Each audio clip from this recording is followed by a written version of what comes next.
आंखें नहीं दी धृतराष्ट्र को भगवान ने।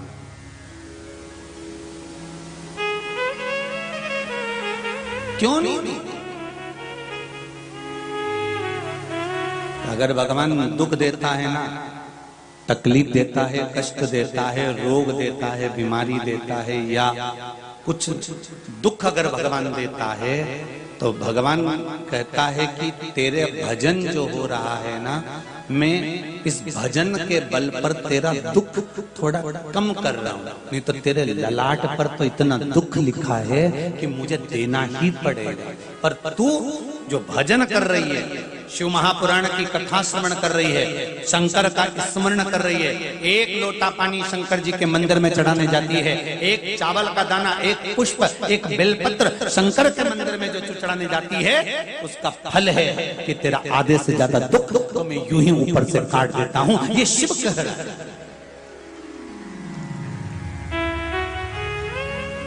तेरा आधे से ज्यादा दुख तो यूं ही कट जाता है। अरे भाई, जरा धृतराष्ट्र के पूर्व जन्म की कथा भी तो देखो कि जो धृतराष्ट्र की आज आंखें नहीं है, जिस धृतराष्ट्र के आज 100 बच्चे उसके सामने मर गए हैं, वो धृतराष्ट्र ने पूर्व में क्या करा होगा? एक नगर का राजकुमार था धृतराष्ट्र पूर्व में। बड़ा सुंदर नगर, जहां का बड़ा सुंदर युवराज थे धृतराष्ट्र, उस नगर के बड़े सुंदर।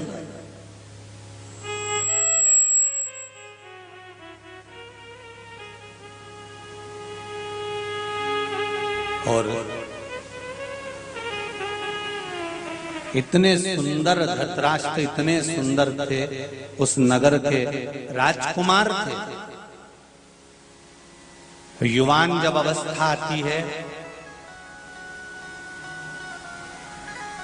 मेरी बहनें और मेरे भाई बैठे हैं यहाँ युवान अवस्था वाले,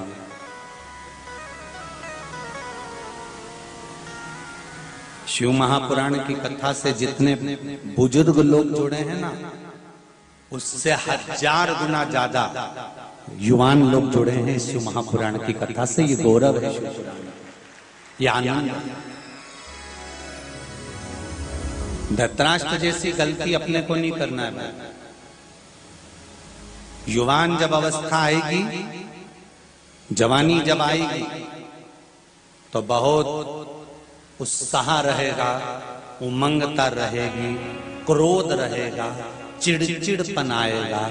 अपने शरीर को देखकर दूसरे के शरीर पर हंसी भी आएगी, अपना वैभव देखकर दूसरे के दुख और तकलीफ पर मुस्कुराहट भी आएगी। पर युवान अवस्था में ये सब चीजों को छोड़ते चलना है।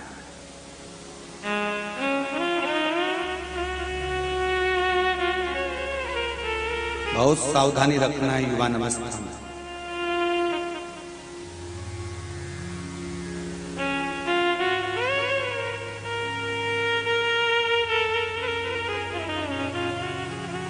बहुत सावधान।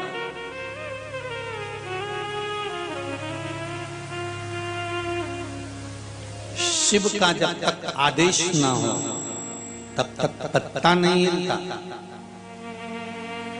पत्ता डनलप के गद्दे पर सो रहे हो, सब देख पलट कर चल रहे हो, खूब बचकर रहने का प्रयास करते हो, तो भी कोई ना कोई बीमारी हो जाती है शरीर में। कई लोग तो तंबाकू नहीं खाते तो भी कैंसर हो जाता है। मदिरा का पान नहीं करते, मांसाहार नहीं करते, वैश्यावृत्ति नहीं करते, गलत काम नहीं करते, झूठ, प्रपंच, छल, बेईमानी सबसे दूर है, इसके बाद भी शरीर में रोग हो गया।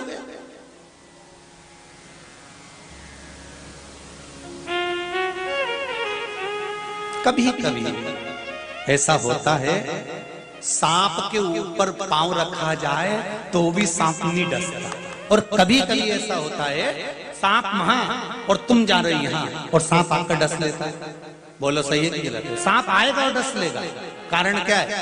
तो सांप से पूछा गया, क्यों रे सांप, तेरे ऊपर पांव रखा तो तूने उसको डसा क्यों नहीं? तेरे पास जहर था, तू मार सकता था, डस ले। सांप ने कहा नहीं, डस तो मैं लेता पर आज्ञा नहीं थी ऊपर से। ऊपर से आज्ञा होती ना तो तुरंत डस लेता। उसी तरह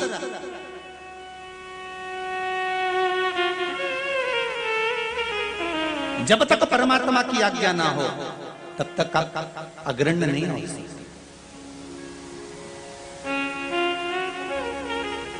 बड़ा सुंदर युवराज है धृतराष्ट्र, बड़े सुंदर युवराज। आज घोड़े पर सवार होकर, नवरात्र चालू हुई है, आज दूसरा दिन है ना। खूब तैयारी करी होगी तुम लोगों ने भी नवरात्र की। सब लोगों ने खूब जोरदार तैयारी करी होगी। 5 किलो आलू, 3 किलो साबूदाना, चिप्स, राजगिरा। और बताओ जीजियों जरा और क्या क्या रह गया इसमें? कितनी तैयारी करी, जितनी तो माता रानी को बिठाने की तैयारी नहीं थी उतनी। और बच्चा पूछा था तो छोरी से पूछ लिया तू क्या क्या खाएगी, तो क्या मम्मी की वहां जाना है और समय का ठिकाना नहीं है कि कब जाना है, कब समय पूरा हो जाए, किस घड़ी कब प्राण छूट जाए, किसको मालूम।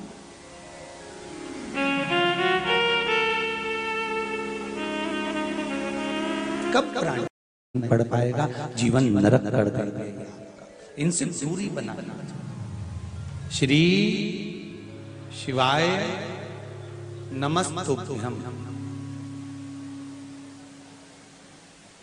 इस मंत्र का जब भी कथा के बीच में जा पाए, 2 क्षण के लिए स्थिर होकर उस मंत्र को बोलो और बाबा से प्रार्थना करो कि बाबा हमारी मनोकामना पूर्ण करना। सुना है कि शिव महापुराण की कथा को जो दिल से सुनता है उसकी कामना 3 महीने में पूरी कर देता है। ऐसा तो देव मंत्र का श्री, साथ में बोलिए श्री शिवाय नमस्तुभ्यं। थोड़ा दम से बोलिए श्री शिवाय नमस्तुभ्यं। भगवान शिव का स्मरण करें।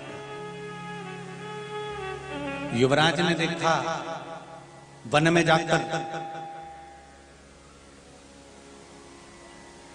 एक हंस पानी के सरोवर के पास में घूम रहा है।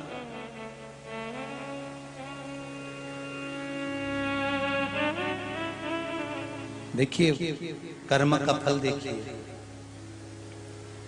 हंस सरोवर के नजदीक में घूम रहा है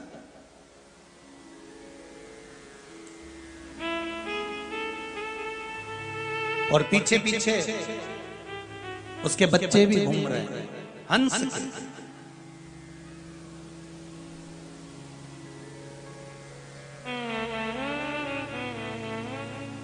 पीछे पीछे हंस के बच्चे घूम रहे हैं और हंस सरोवर में बड़े आनंद के साथ में घूम रहा है। युवराज ने देखा कितना सुंदर हंस है, कितना सुंदर है।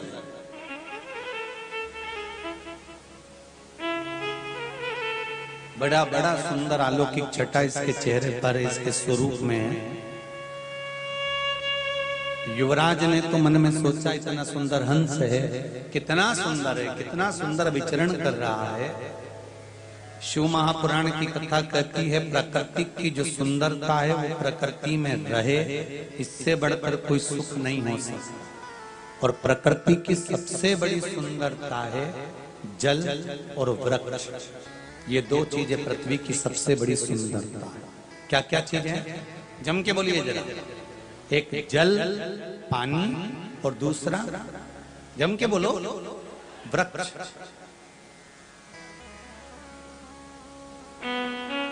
जल रहेगा और वृक्ष रहेगा तो ये पृथ्वी की सुंदरता बनती है। युवराज ने विचार करा इतना सुंदर हंस है, मैं इसके सुंदर सुंदर छोटे छोटे बच्चे हैं, इनको पकड़ता हूं। पर मित्र जो होते हैं ना, साथी जो होते हैं, दोस्त जो होते हैं ना, ये थोड़ी सी राय तो देते हैं पर अलग तरह की देते हैं।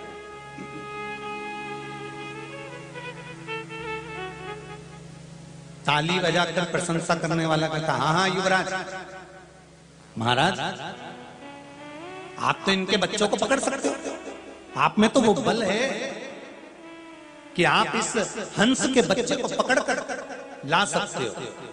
चलो हम भी आपकी हेल्प करते हैं, सहायता करते हैं। इतने में दूसरा मित्र बोला, रुको रुको रुको, अगर मान लो हंस के बच्चों को पकड़ा लेकर आए और हंस ने देख लिया ना, तो आक्रमण करेगा, अपनी चोंच से वो हमको मारेगा। फिर तीसरा बोला, एक काम करो, जब हंस के नेत्र ही नहीं रहेंगे तो उसको मालूम कहां से पड़ेगा कि उसके बच्चे हमारे पास में। बहुत ध्यान देना शिव पुराण के ऊपर। बहुत दूर दूर से आप लोग केवल कथा सुनने के लिए आए, इतनी चिड़चिड़ाती हुई गर्मी में केवल कथा सुनने के लिए आए। छूटना नहीं चाहिए जरा सी भी कथा, क्योंकि शिव महापुराण की कथा है, साधारण कोई पुराण नहीं है महाराज। इसको सुन लोगे तो बाबा तुम्हारी मुराद, तुम्हारे मन की अभिलाषा पूर्ण कर ही देगा। अब दिल से सुनो और दिल से उतारो इस कथा को अपने जीवन में।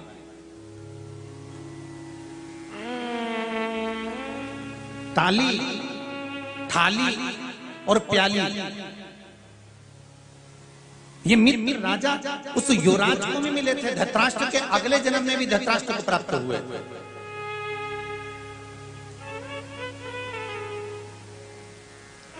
और हमको भी मिलेंगे, ऐसा नहीं कि आपको और हमको नहीं प्राप्त होंगे। ऐसे दुनिया में बहुत लोग मिलते हैं, बस आए बैठे, जब आपका जीवन का सुख का समय होता है, आपका जब शान का समय होता है, आपकी जब दौलत का समय होता है, सत्ता का समय होता है, वैभव का समय होता है, तब बहुत मित्र आपके पास में आकर खड़े होंगे। जब आपकी युवानी का समय होगा, जब आप युवान पद पर होंगे, जब आपके भीतर युवानता झलकेगी, तब आपके बहुत मित्र होंगे।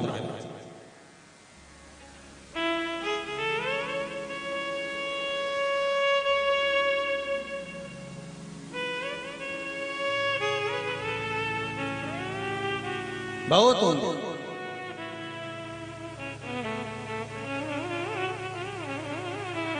भाई खूब मित्र बनाओ, मना नहीं है, खूब सखा बनाओ, मना नहीं है, पर एक बात का ध्यान रखना, जिस धर्म से जुड़े हुए हो, जिस संप्रदाय से जुड़े हुए हो और जिस सनातनियों में जुड़े हुए हो, उन सनातनियों को ही बनाना। सनातन से हटकर किसी को मित्र बनाने का प्रयास न करिए। बनाओ,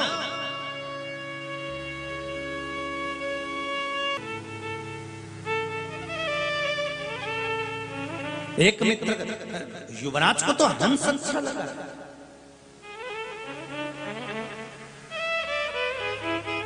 ये जो बुद्धि देने वाले होते हैं ना, बहुत गलत बुद्धि दे देते हैं कभी कभी। बहुत सावधानी की जरूरत है युवान अवस्था में। युवराज को, युवराज कह रहा है हंस अच्छा है, हंस के बच्चे अच्छे हैं। युवराज के मन में पाप नहीं था, पर एक ने कहा कि पकड़ सकते हो आप हंस के बच्चे को। दूसरा कहता है कि नहीं, हंस आक्रमण कर देगा। तीसरा कहता है अगर हंस के नेत्र ही नहीं होंगे तो उसको दिखेगा ही नहीं, और दिखेगा नहीं तो उसको क्या मालूम कि उसके बच्चे पकड़ाई में आए कि मर गए।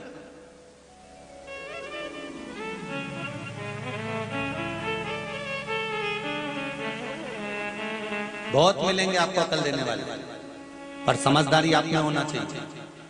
एक बुजुर्ग व्यक्ति ट्रेन में सफर कर रहा था। बुजुर्ग, बहुत बूढ़ा, 85 साल की उम्र है जिसकी, डंडा हाथ में पकड़ा हुआ है, हालत कमजोर है, एक झोला टंगा हुआ है।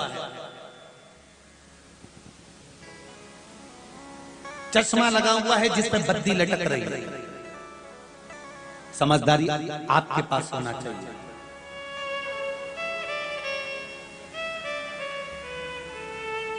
पांच लड़के जवान ट्रेन में चढ़ गए, वो भी ट्रेन में बैठा था बुजुर्ग, और पांचों लड़कों ने चढ़कर बैठकर ठिठोली करना प्रारंभ करा, हंसी उड़ाना प्रारंभ करा। जब ट्रेन में ठिठोली करना प्रारंभ करा, हंसने लगे, ठहाके लगाने लगे, अपनी मस्ती में खूब ठिठोलियां करने लगे। इतने में एक दोस्त की निगाह चेन पूलिंग पर गई। एक ने कहा ये चेन खींच दो तो ट्रेन रुक जाती है। दूसरे ने कहा तूने कभी खींची? नहीं। खींच भी मत देना, जेल में पटक देंगे या फिर 500 रुपए का जुर्माना हो जाएगा। चौथे ने कहा सब अपनी अपनी जेब में पैसे देखो है कि नहीं, सब 100 रुपए इकट्ठे करो। इकट्ठा करा, एक व्यक्ति ने अपनी जेब में रखा कि अब चेन खींच, 500 ही लगेंगे ना,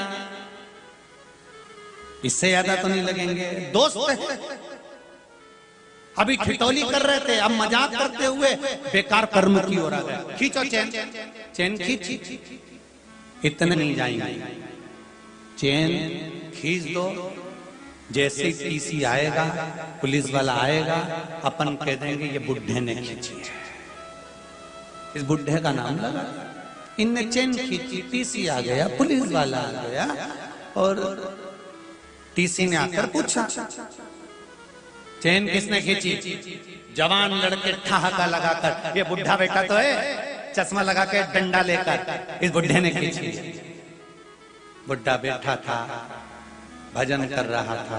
पुलिस वालों ने कहा क्यों बाबा, ए दद्दा, ए बब्बा, चेन तुमने खींची? डोकरा धीरे धीरे उठकर बोला हाँ हमने खींची। तुमने काहे खींची? इन पांचों ने मेरे 500 रुपए छुड़ा लिए। क्यों बब्बा, तुम्हें मालूम है किसकी जेब में धरे? ये पीली शर्ट वाले की जेब में ऊपर धरे। पुलिस वालों ने जो दिया धर के, टीसी ने कहा निकालो 500। उसकी जेब में ऊपर ही धरे थे 5 नोट, क्योंकि डोकरे ने सब सुन लिया था। आंख कमजोर थी पर कान थोड़ी ना कमजोर थे, डोकरे को सब सुन। टीसी ने कल ले देव दौड़ धर के दे, और पांचों को ले चलो।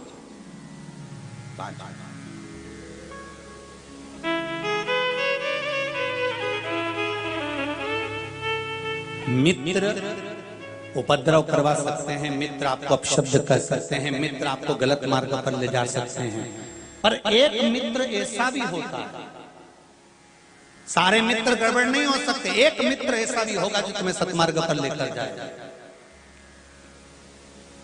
पर वो सत्कर्मी ही होना चाहिए, भजनावली ही होना चाहिए।